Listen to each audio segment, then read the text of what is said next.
Olá, pessoal, tudo bom com vocês?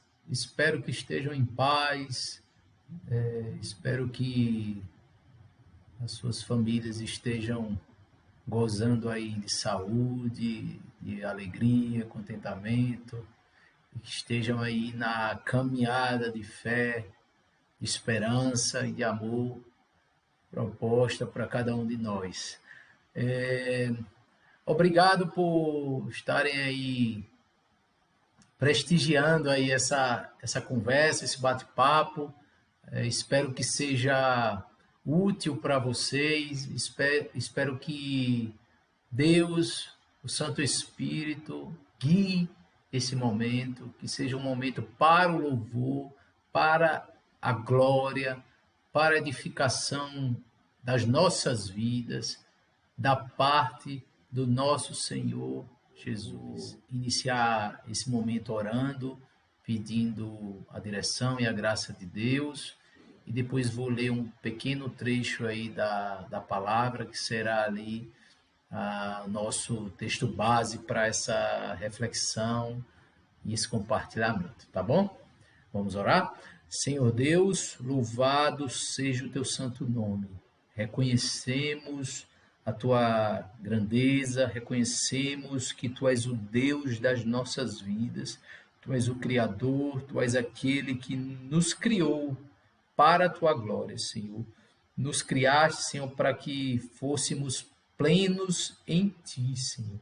Obrigado, Senhor, por essa oportunidade de estarmos aqui falando a respeito das nossas dificuldades, dos nossos desafios, mas, sobretudo, da esperança que temos de um dia e dia após dia, Senhor, nos tornarmos mais íntegros, mais dedicados ao amor, à boa obra, mais respeitosos, mais humildes, mais bondosos, a partir da vida de Cristo em nós. Nós te agradecemos, Pai, pedimos ajuda do teu Santo Espírito, para que não seja apenas palavras humanas, teóricas, mas que seja a palavra do Senhor revelada, iluminada pelo teu Santo Espírito,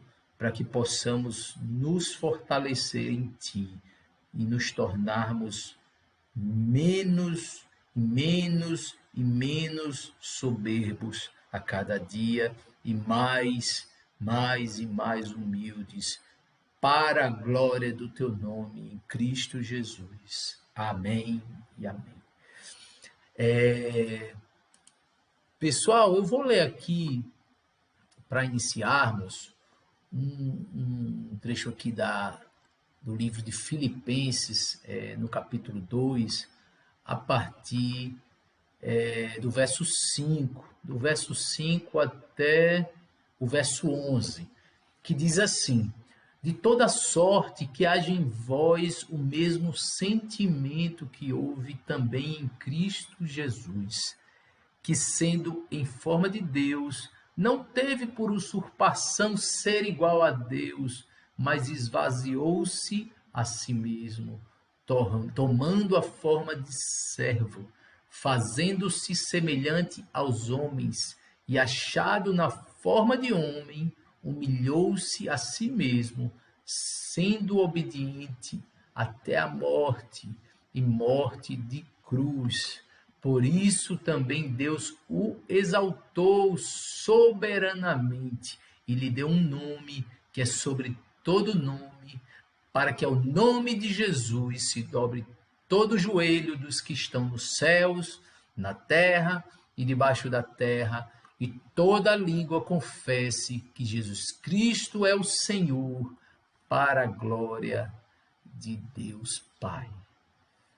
Amém, amém e amém. Glória a Deus. Então, pessoal, vamos começar aqui nosso bate-papo. Eu vou aqui colocar aqui algumas anotações que fiz para nos ajudar aqui, né, na linha. Eu queria começar então, pessoal, refletindo um pouco sobre o que é soberba, né? E a tentar caracterizar de alguma forma. Eu trouxe aqui duas é, definições bem populares.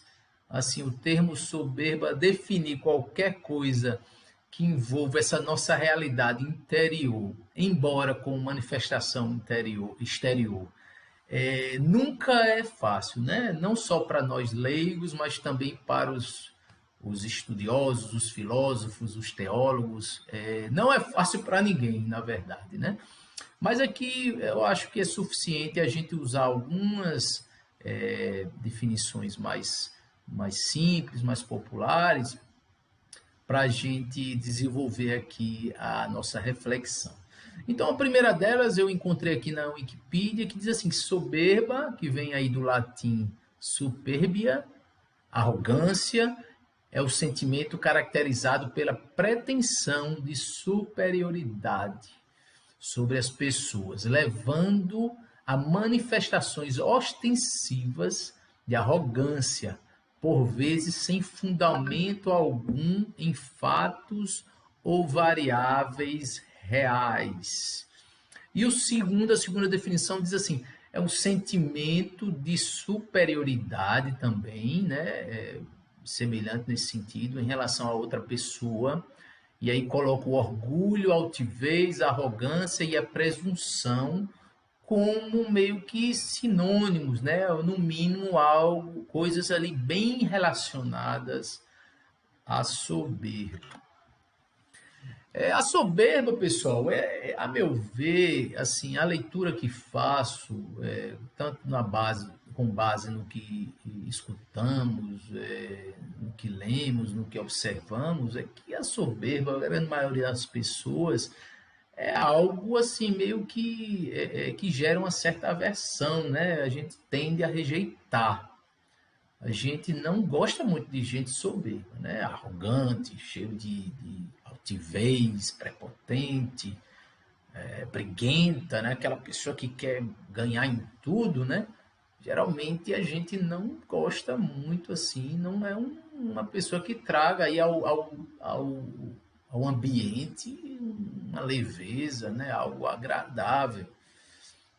Mas apesar disso, não sei se concordam comigo, mas eu entendo que a soberba é algo inerente a nós, seres humanos. Ela, é claro, em intensidades distintas, né? Ela atua em mim, em você, no nosso vizinho, no nosso amigo, no nosso irmão, igualmente, né? Assim, está lá presente. A soberba ela também é considerada como um dos 7 pecados capitais, né? Aí vindo aí trazendo aí a leitura dos conhecidos pais da igreja ou dos primeiros teólogos aí, né? Que meio que selecionaram aí alguns pecados, né? Alguns vícios, né? Que eles chamam de capital porque são considerados aqueles de onde os demais derivam, né? São aqueles mais fundamentais, né? Os pecados raízes, né? Algumas pessoas consideram, inclusive, como sendo a soberba sendo o pecado original, né? Aquele que de onde, de onde toda a depravação se originou, né? Então, tem também algumas pessoas que consideram a soberba como o pecado original.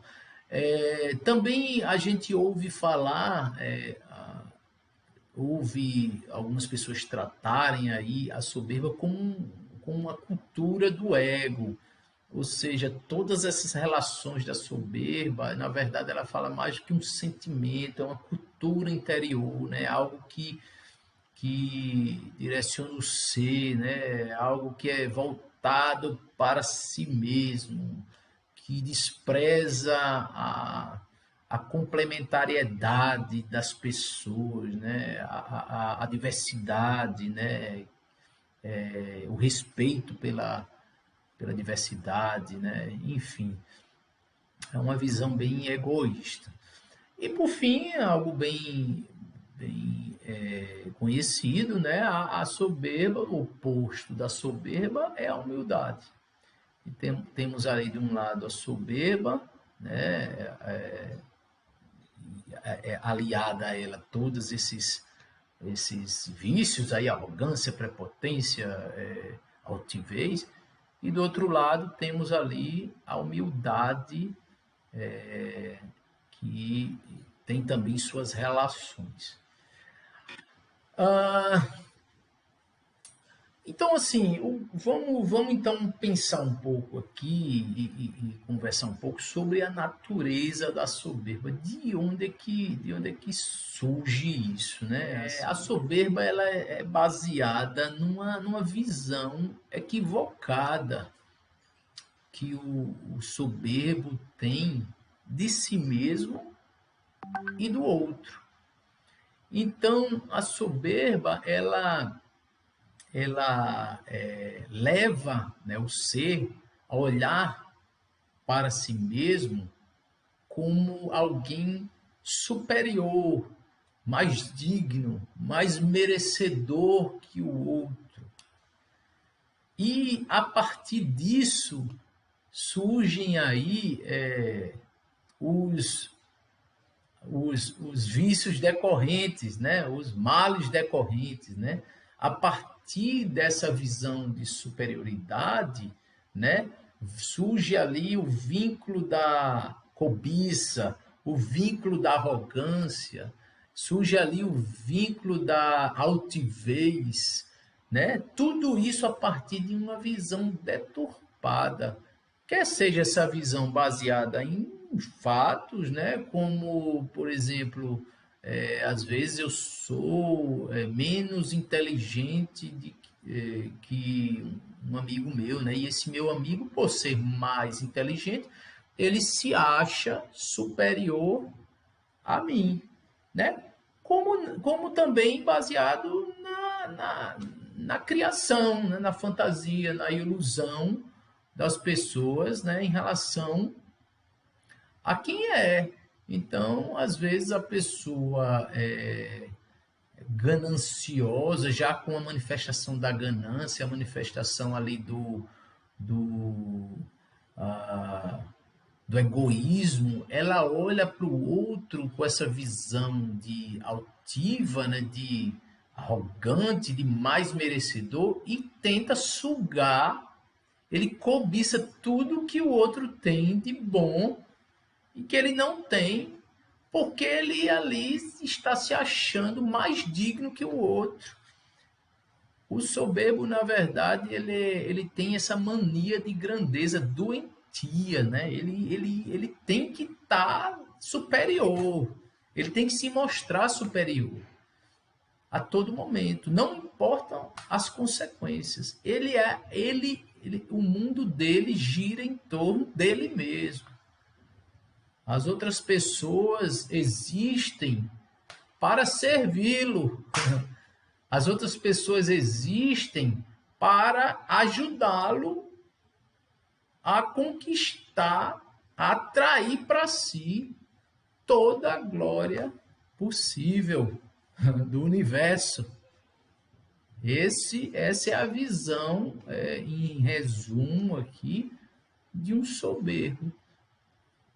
E o soberbo, ele, por natureza também, ele é descontente com a sua identidade original. Identidade original, na verdade, é algo assim difícil da gente enxergar, porque eu falo de identidade original como algo que a gente foi criado para expressar, para viver. mas ela não é uma fotografia ali instantânea, né? É uma identidade construída na nossa história, né? É um processo de construção de uma identidade. Então, a identidade daquele ser soberbo, ela é rejeitada. Ele não quer crescer e, e com base a partir dessa identidade. Ele não se satisfaz com ela. Ele não encontra nela plenitude.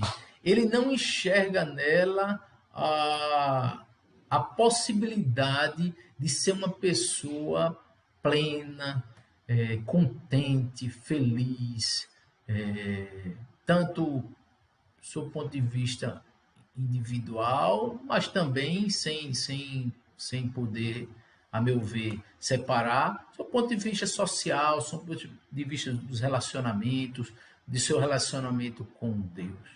Né? Então, essa pessoa, o soberbo, ele é descontente. Ele não se contenta com quem ele é. E, por isso, ele é naturalmente também um usurpador e retentor, né? Não sei se tem esse... Ele retém a glória, ele é viciado em glória, ele não pode ver uma oportunidade de usurpar a glória. Então, tem uma pessoa ali fazendo alguma coisa, isso eu acho que eu trabalho aí no meio de projetos, né? E trabalho em equipe, enfim.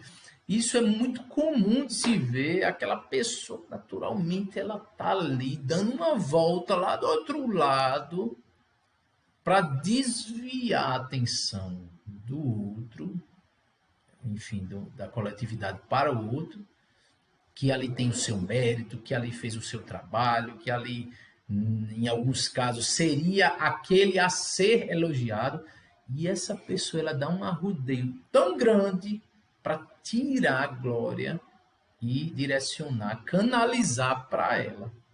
O soberbo é um viciado em glória, e na verdade a Bíblia chama isso de vanglória, né? Que é uma glória vazia, é uma glória que sem sentido, na verdade. É uma glória que não preenche nada. É uma glória que não ajuda o ser, mas sim contribui para a sua própria destruição, para a desfiguração do seu ser em relação à sua identidade. Esse é o soberbo, essa é a natureza, esse é o comportamento gerado pela soberba. E o soberbo, ele é naturalmente, ele é sutil na falsificação, ele é sutil em se esconder, em se camuflar, camuflar a sua soberba em virtudes como a generosidade. Então, assim, geralmente a soberba vem ali vestida, vem ali camuflada de uma ajuda. Não, deixa eu te ajudar aqui, mas na verdade a pessoa está querendo aproveitar a situação para se colocar como o que resolveu o problema. Né? Então, assim, vem em forma, vem revestido ali, vem escondido na disciplina, na ordem. Ah, não, tem que ser assim, tal, tal. Na verdade, a pessoa está ali usando todas essas coisas, até mesmo legais, virtudes, mas está falsificando todas elas com a soberba. Quem já não escutou a respeito da falsa humildade, né? Pois é, a falsa humildade nada mais é do que a falsificação da humildade por meio da soberba enrustida. Exatamente, esse termo fala exatamente o que acontece e o que está por trás dessa humildade. E, por fim, aqui, finalizando aqui, essas características aqui desse cenário de onde surge aí a soberba e como ela se manifesta, né? A soberba, ela leva o ser a centralizar, como eu falei ali anteriormente, não usurpar, usando a usurpação, né, a retenção, né, mas ele geralmente é centralizador, né, leva o ser a centralizar as coisas em si, é um ser totalmente inseguro, ele está todo momento ali achando que está sendo ameaçado, as pessoas estão querendo ameaçar seu posto. Geralmente a soberba causa isso nas pessoas. As pessoas não são leves, as pessoas não trabalham com leveza, as pessoas não agem com leveza. Por quê? Porque ela levou a essa desconfiança. Então ele quer centralizar, ele quer tudo é nele, tudo tem que passar por ele. E isso é também algo que caracteriza esse cenário soberbo, essa cultura do ego. Tá bom? Então vamos lá, vamos prosseguindo. Então, assim, alguns sintomas. A gente já falou de alguns aqui, quando falou da natureza, misturei um pouco aqui as coisas, mas espero que esteja ficando claro para vocês do que eu estou falando, o que estou falando.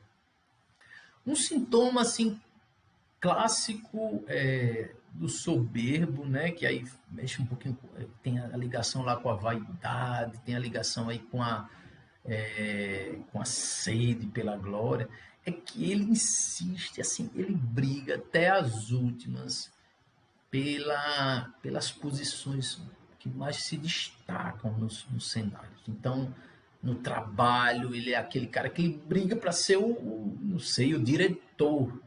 Às vezes ele não tem nem capacidade, não é nem, eu não falo técnica, eu digo capacidade, ele não, ele não tem perfil, ele vai se desgastar, ele vai prejudicar a sua família, ele não tem, ele não nasceu para aquilo.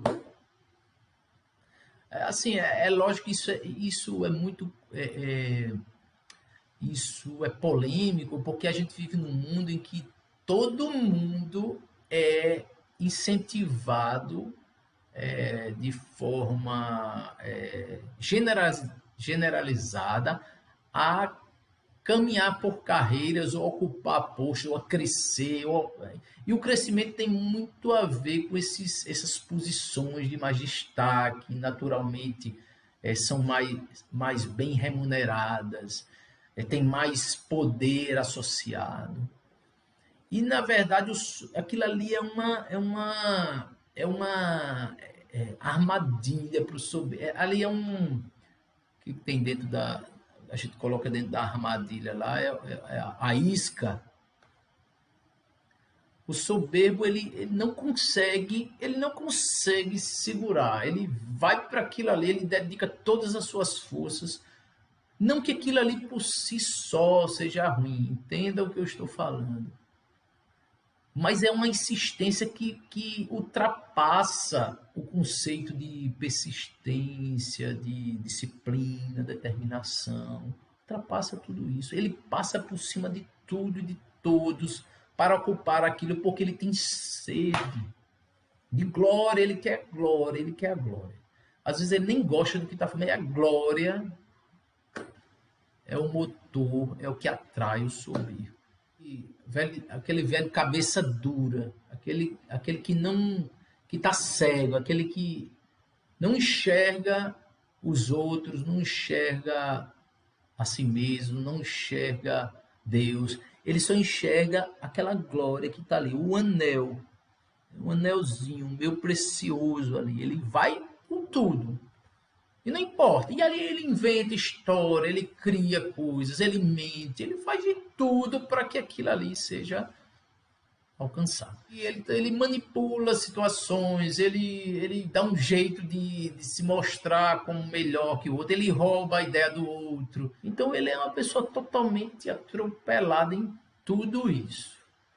Apesar de muitas vezes demonstrar ser bem organizado do seu ponto de vista de processo, de trabalho. Tal. Mas ela é desorganizada interiormente. Ela é desorganizada interiormente, porque a soberba não a deixa, ela é uma escrava disso aí. E assim, o soberbo ele tem muita dificuldade de valorizar o outro por se achar sempre melhor. Então, o soberbo, quando ele olha para um outro fazendo algo bom, ou apresentando algo, ou trazendo uma ideia, ele, consciente ou não, ele dá um jeito de se apropriar dessa ideia e ele não consegue enxergar que naquele outro ser ali tem algo que ele não tem e que talvez ele nunca vai ter. Ele não consegue ter uma relação de complementariedade em relação ao outro. O soberbo, ele sempre é o superior ao outro. E isso só cresce dentro dele. Além disso, e assim, consequência disso tudo, ele tem muita dificuldade em trabalhar em equipe, ele até trabalha em equipe, às vezes ele é até visto, ele está até ocupando algumas posições de destaque em equipe. Por quê? Porque no final das contas, às vezes, as organizações, o que está valendo ali são as métricas, né? São os indicadores, os resultados, né? E esse cara, ele passa por cima de tudo, né? Da qualidade de vida dele, da qualidade de vida dos outros, da qualidade do ambiente. Ele está lá com um chicote na mão e não quer saber, contanto que no final das contas ele receba aquele elogio. O soberbo, como eu falei, ele é uma pessoa altamente insegura, aí se sente ameaçado o tempo todo, porque ele lê os outros pela sua régua. Ele acha que todo mundo também está se achando maior que ele e aquela guerra de ego está instaurada. O soberbo, ele é inseguro e, ao mesmo tempo, ele é covarde. Porque o soberbo, ele não tem coragem, muitas vezes, de demonstrar realmente a sua... Muitas vezes não, na maioria, talvez na sua completude, de demonstrar sua verdadeira intenção. Ele dá um arrudeio, ele vai lá e ele chora, ele vai para casa, fica a noite toda pensando como é que vai articular um negócio para, no final das contas, ele ser glorificado. Esse é o soberbo. E o soberbo tem também uma coisa, ele não quer, ele não deseja interiormente que as coisas se ordenem. Porque o soberbo, ele se relaciona com o caos dessa forma. Eu quero um caos, eu promovo um caos. O caos promovido por ele é para que ele apareça como a solução para aquele caos. O soberbo, ele não quer a harmonia da coletividade. O soberbo, ele resiste à harmonia. Se essa aparente harmonia não tivesse sido gerada pela uma solução dele. Então ele prefere dar uma bagunçada no negócio, deixar o negócio, deixa o pessoal brigando, deixa o pessoal ali, tal, mas contanto que eu esteja ali, opa, a solução sou eu, glória, é isso. O soberbo, ele ama esse tipo de caos. Mas ele é um inseguro, ele é um medroso, ele não tem consciência da sua identidade. E assim caminha aí para um buraco aí sem fim. Pois a soberba precede as destruições interiores, dos nossos relacionamentos, dos ambientes que a gente colabora. Vamos lá? O próximo aqui, um velho cenário conhecido, para falar um pouco sobre, já entrando aqui na parte bíblica da nossa conversa, né? Lá em Gênesis 3, tem o velho cenário da queda do ser humano. O soberbo mais antigo aí, que conhecemos, ele é relatado aqui lá em Apocalipse como uma velha serpente, né? O dragão, né? Aquele deformado em sua identidade, está ali, sutilmente, buscando usurpar a glória de Deus, lá no Éden. Usurpador. Aquele viciado em glória, aquele insatisfeito com a sua identidade original, criado perfeito, com a função, né? Criado para uma finalidade, com dignidade. Mas não, ele, soberbo que é, deixando a soberba agir, se tornou aquilo que estava ali relatado em Gênesis. A serpente foi ali camuflado como uma coisa aparentemente criada por Deus, e tudo que é criado por Deus é bom. Serpente está ali, mansinha, chega ali muito mansamente, olha o soberbo atuando, vê se não bate aí um pouco com o que a gente conversou agora há pouco, atuando na bondade. Eu quero te ajudar aqui. Poxa, Deus? Como assim Deus faz um negócio dele? Manda você... O que Deus disse? Que não era para comer isso aqui? Como assim? Não, Deus... Eu não sei não, viu? Mas eu acho que Deus, ele deve estar com uma segunda intenção. Eu acho que ele está querendo, não quer que vocês sejam igual a ele, ó. Tá vendo lá? Tá querendo a glória só para ele. Foi lá, ó, o soberbo, ó, jogando. Mas qual era a intenção daquele soberbo? Ele queria a glória, ele queria, na verdade, aquela glória da criação, aquela harmonia, aquela glória que partia do Adão e da Eva ali, a glória que partia da natureza, que glorifica a Deus. Ele queria aquilo para ele, então ele foi lá tentar atrapalhar e tentar ali levar o pessoal, tentar fazer discípulos da soberba. E aí o homem e a mulher vai lá e aceita, né, a proposta. Aceita a proposta a partir do descontentamento da identidade de Deus, que Deus tinha para eles. Deus fez o homem e a mulher à sua imagem e semelhança. Deus fez o homem e a mulher com uma identidade fantástica. Mas o homem e a mulher... Deus fez o homem e a mulher com uma identidade que envolvia o não acesso ao conhecimento do bem e do mal. Era essa a identidade do homem. O homem e a mulher não ficaram descontentes.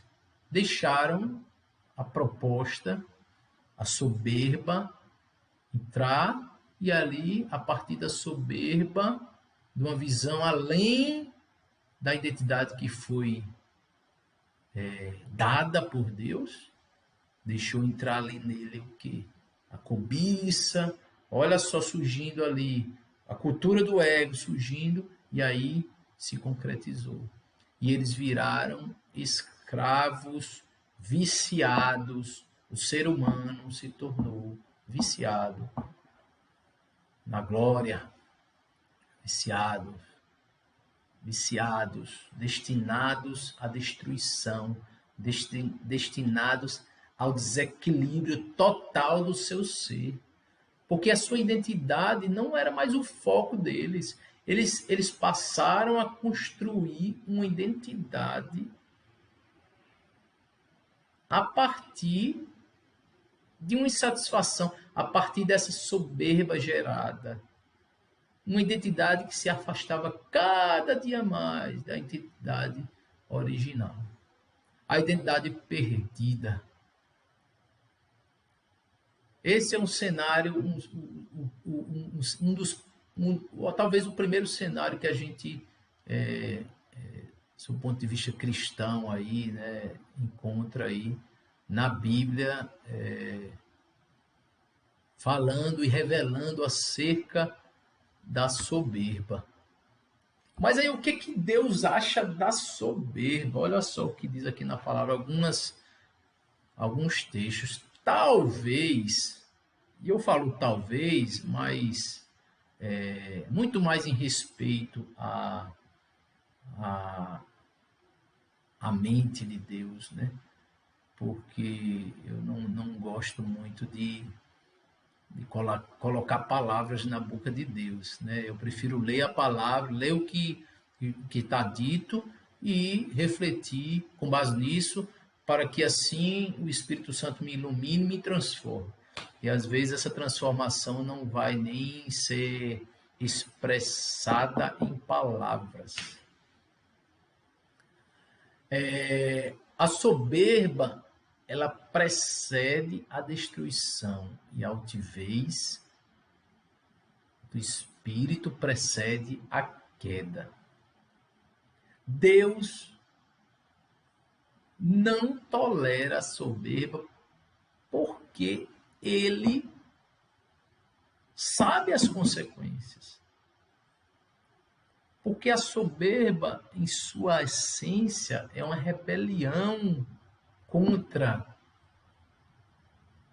aquilo que Deus criou, contra aquilo que Deus definiu. É uma rebelião contra a sua palavra, contra a sua santidade, contra a sua perfeição, contra o seu caráter. A soberba é destrutiva. Você pode comprovar isso. Vá para um ambiente soberbo, há um peso naquele ambiente. A gente não consegue conviver em paz num ambiente soberbo. Mas Deus, por isso, resiste ao soberbo, como diz lá em Tiago. Ele resiste, ele combate contra o soberbo. Deus não tolera a soberba, porque é soberba, mais uma vez. Em última instância, deseja destituir Deus. O soberbo, ele é um inimigo de Deus. O soberbo, ele quer a glória de Deus. O soberbo, ele quer matar Deus.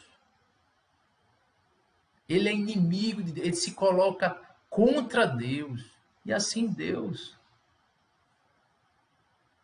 estará resistindo a ele. Deus não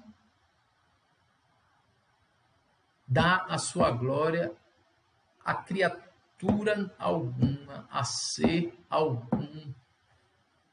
Deus, só a ele a glória. Só a Deus a glória. E aqui, nesse último versículo, diz assim que o resultado daquele primeiro soberbo que a gente conversou e viu ali, é esse aqui, ó. Ele foi precipitado, o grande dragão, a antiga serpente, chamado Diabo e Satanás, que engana todo mundo.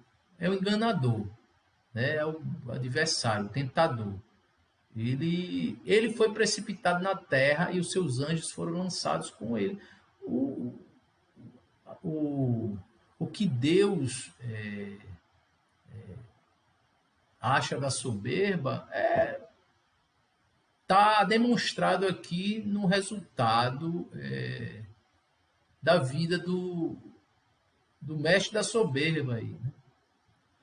É a destruição. Deus Deus acha que, na verdade, ele é um inimigo. Deus não tolera a soberba. Deus rejeita o soberbo, mas dá graça aos humildes. Dá graça aos humildes. Uma passagem também bem assim esclarecedora em relação a esse tema está lá no livro de Daniel, né? Que ele relata lá um período onde o povo judeu, né? O povo de Israel, ele é levado cativo, né? Prisioneiros lá à Babilônia. E tinha um rei lá chamado Nabucodonosor, um rei que era ali o símbolo da glória, né? Ele era o grande Deus com D minúsculo do mundo, representava ali a grande potência, né, do mundo. Nabucodonosor. Esse homem, certa vez, ele teve um sonho e Daniel, com seus amigos lá, eles estavam lá prisioneiros e, resumindo a história, Nabucodonosor não achou quem interpretasse esse sonho. E aí Daniel acharam, assim, depois vocês leem aí lá o livro de Daniel é bem curto, é muito assim bom de se ler, mas Daniel foi colocado lá perante o rei e aí interpretou o sonho de forma humilde, de forma a dar a glória a Deus, a fazer Deus conhecido, não buscando usurpar a glória que era de Deus, deixando bem claro isso para todos. E aí depois disso, quando aconteceu assim, aí o rei falou para Daniel e disse: certamente o vosso Deus é Deus dos deuses e o Senhor dos reis e revelador de mistérios, pois pudestes revelar esse mistério. Pronto. Esse rapaz, parece pelas palavras aí, já está ali meio que se convertendo, né? Parece, né? Porque ele assumiu aqui que, sendo que veja só como ele fala, né? Ele fala assim: o teu Deus, o vosso Deus. Ele não. Ele diz assim: o teu Deus aí é poderoso, mas assim, ele não fala nada em relação a ele, né? Em relação a Deus, sim. Mas o que é que você quer dizer com isso? E aí, depois teve uma outra situação em que, revelando aí o que ainda estava no coração desse cidadão aí, né, Nabucodonosor, ele cria lá, constrói lá uma estátua e diz para todo mundo se ajoelhar. E no final das contas, os amigos de Daniel lá não se ajoelharam, não. Ele disse: não me ajoelho, não. Quem és tu, né? Em outras palavras, né? Para querer adoração que só é devida a Deus, a meu Deus, ao Deus que criou a terra, o centro de toda a glória é dele. Eu vou adorar uma estátua tua, e não adorou. E aí o Nabucodonosor mandou jogar ele lá eles na fornalha. No final das contas, Deus livrou os três da fornalha, diante dos olhos desse camarada aí. E aí o que ele fala depois? Ele fala assim: ó, por mim, pois, é feito um decreto, pelo qual todo o povo, nação e língua que disser blasfêmia contra Deus de quem? De Sadraque, Mesaque e Abednego, seja despedaçado, furioso, estava ali furioso, e as suas casas sejam feitas um monturo, porquanto não há outro Deus que possa livrar como este. Veja bem, olha só as palavras desse cidadão. Ele fala assim, com palavras que tem muito crente que não consegue falar em relação a Deus com tanta, né, ênfase, né, tanta certeza. Mas interessante que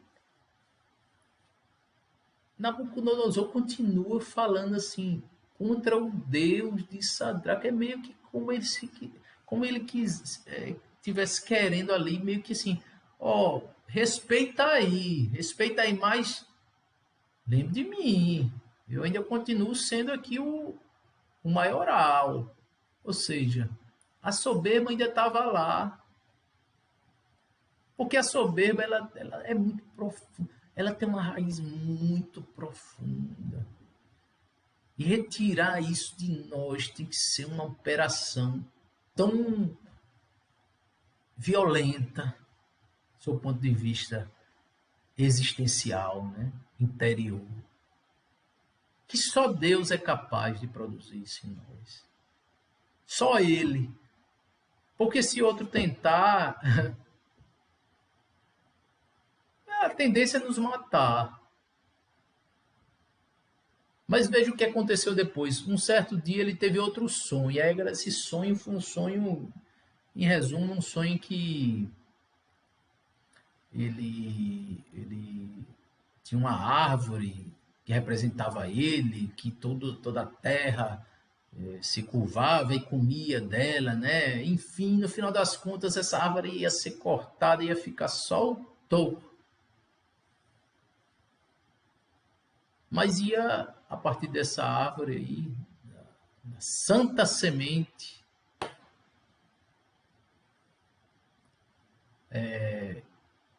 ia surgir aí novamente, né? Ela ia renascer, né? Ou ia surgir de novo aí de forma agradável. Mas aí o que acontece? Quando ele ouve isso, ele chama Daniel. Daniel diz: Você sabe, é o senhor, viu? Cuidado que vai acontecer esse negócio. Em outras palavras, aqui, dá licença aqui para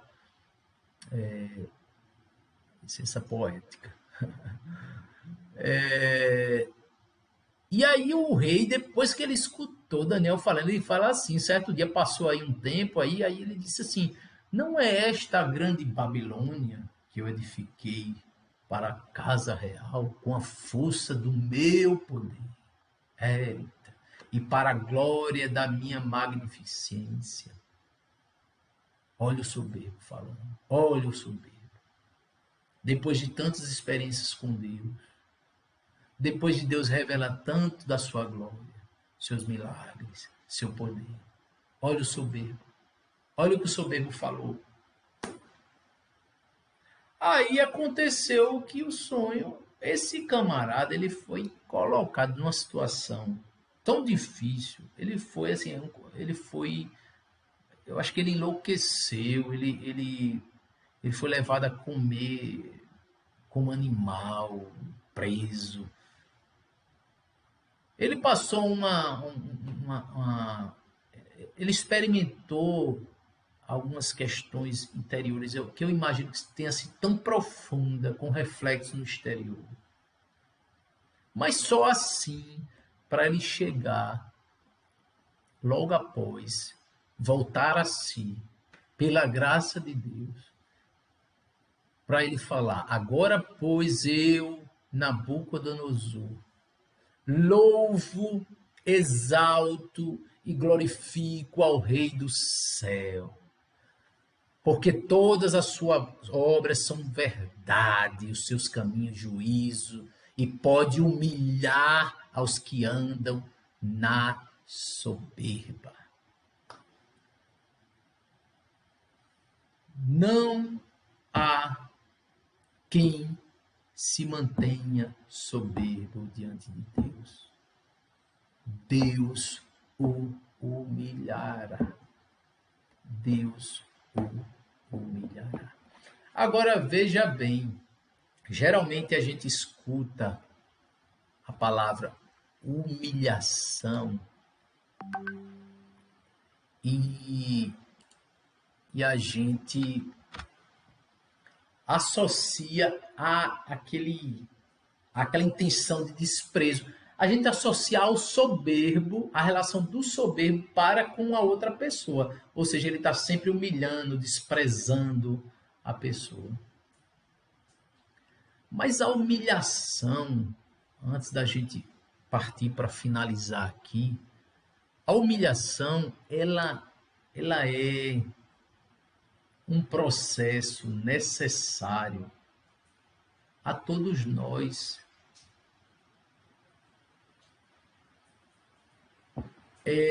Em que sentido? No sentido da gente se voltar para aquela identidade perdida, aquilo que aquele ser não dominado pelos prazeres, pela glória, pela soberba, pela arrogância, mas um ser, tá chovendo aqui, eu vou só fechar aqui um pouquinho, opa, pronto, mas um ser capaz de lidar com a glória de Deus derramada em si, mas que ao invés de reter essa glória, ele é instrumento ele é um canal de onde essa glória flui através dele e vai para o seu destino devido, que é Deus. A humilhação que envolve o esvaziamento é necessária para mim e para você, porque nós precisamos nos livrar dessa escravidão soberba que nos leva a viver atrás da vanglória, nos encher disso, nos desfigurar nossa imagem, desfigurar o nosso ser, buscando glória, nos transformando em animais. Lembra Nabucodonosor? Lembra a serpente? Identidades deformadas pela busca insaciável da glória, do reconhecimento, dos aplausos. Somos chamados a nos humilhar voluntariamente, mas nós não conseguimos sozinhos. Não conseguimos. Não há esse canal interior dentro de nós, seres humanos. Nós precisamos que esse canal seja colocado, restaurado em nós, para que não sejamos usurpadores mais de glória, mas que essa glória que receberemos, porque Deus exalta o humilde. Receberemos no sentido daqueles que se humilharem, né? E optarem por uma vida em humildade. Nós não mais reteremos a glória. Nós não mais usurparemos as glórias que são distribuídas por Deus aos nossos amigos, aos nossos irmãos. Nós não mais andaremos competindo uns com os outros, porque nós teremos uma relação não de maior e menor, nem tampouco de iguais. Somos diferentes, temos capacidades diferentes, temos habilidades diferentes, temos dons diferentes, mas numa relação de complementariedade, para que olhemos uns para os outros, considerando o outro superior a mim. E da mesma forma, o outro vai olhar para mim e vai considerar, por incrível que pareça, superior também. Por quê? Porque eu conseguiremos tem uma relação de complementariedade, de um corpo, em que uma parte do corpo pode talvez ser aos olhos humanos, talvez a não mais importante, mas a outra parte precisa dela. Ela é singular, ela faz aquilo que eu não consigo fazer. E eu não vou roubar a glória dela. Eu vou considerar ela importante, nesse aspecto superior, com graça, com leveza, sem concorrer, sem buscar o que é dele. O que é dele para que ele retorne para o mesmo destino que a glória que passará em mim retornará para Deus. Como vencer a soberba? Como vencer a soberba? E aí eu volto para finalizar, para o texto inicial. Cristo Jesus, mesmo sendo Deus, coisa que se devia apegar. Não, eu sou Deus. Mas ele não usou, não usurpou a glória de Deus diante da missão que ele tinha. Jesus, sendo Deus, se contentou na identidade de Filho de Deus, Cordeiro de Deus, Salvador do mundo. Jesus, ele não usurpou, mesmo sendo Deus, mesmo sendo a glória dele, ele não usurpou, não trouxe para si, mas ele se humilhou, ele se fez canal da glória de Deus, ele glorificou ao Pai. Toda a glória que chegava a ele destinava ao Pai. Cristo Jesus, o Filho de Deus, fez isso. Quanto mais nós, pecadores, quanto mais nós, que muitas vezes estamos cheios de soberba, vaidade, quanto mais nós precisamos nos esvaziar em busca da nossa identidade perdida. A identidade que nos traz paz, que nos traz eternidade, vida, que nos traz comunhão com Deus, que nos faz pleno, que nos faz plenos, que nos faz generosos uns para com os outros, que nos faz andar em unidade, considerando o outro, servindo um ao outro, sem peso, sem competição. Esse é o reino de Deus para nós. Como vencer a soberba? Ele se esvaziou, tomando forma de servo. Olha só, ele é Deus, tomou forma de servo, para dizer a mim e a você,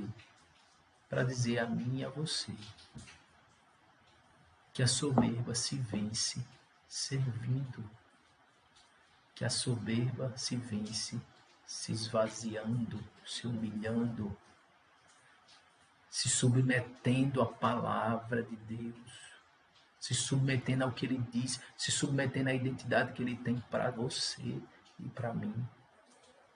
A gente vence a soberba assim, se colocando como servo uns dos outros, se colocando como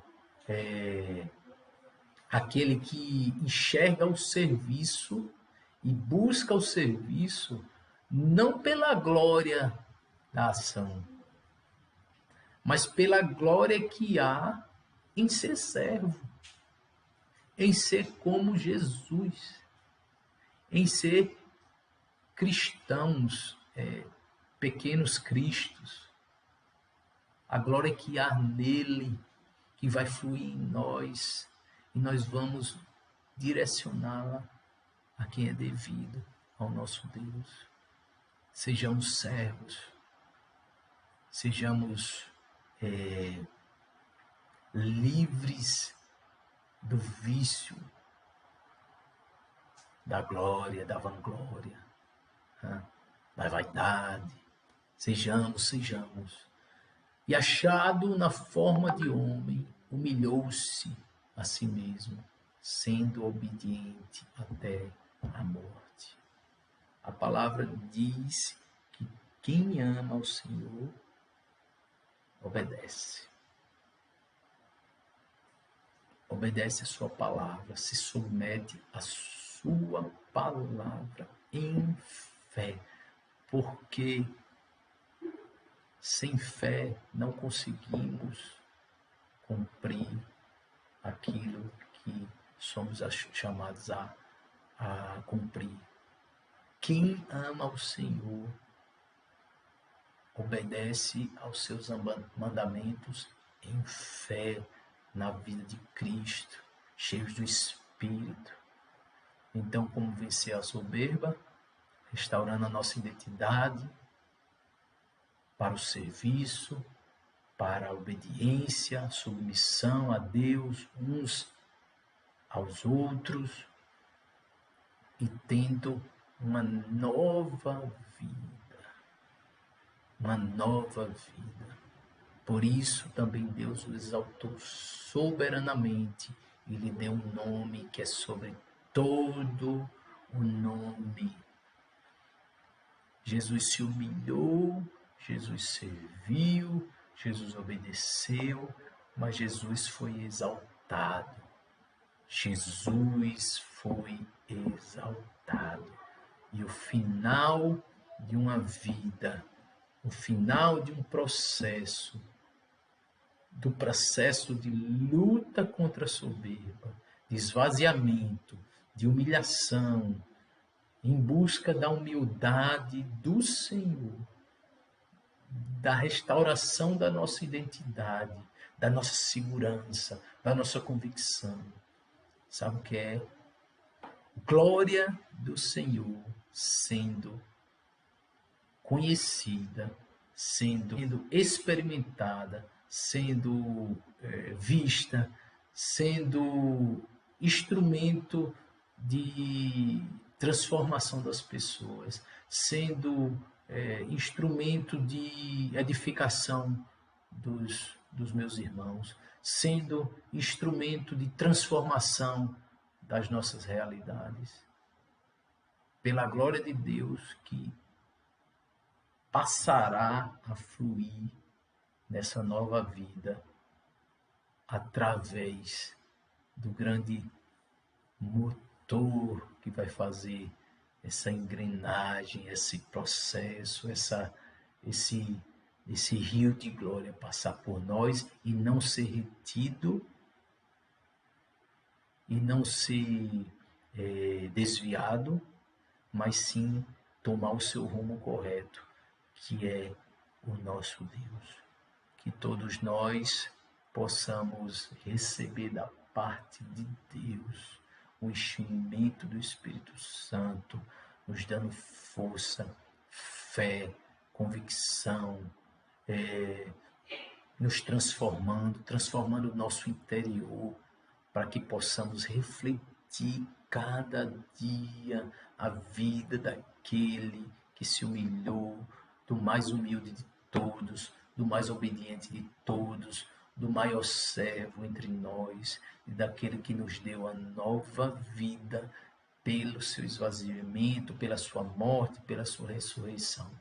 Glórias a Jesus. Espero que esse compartilhamento sirva para te lembrar do caminho que precisamos percorrer e correr rumo à cruz, rumo à vida que o Jesus nos revelou para que vivêssemos aqui nessa terra com reflexo na eternidade.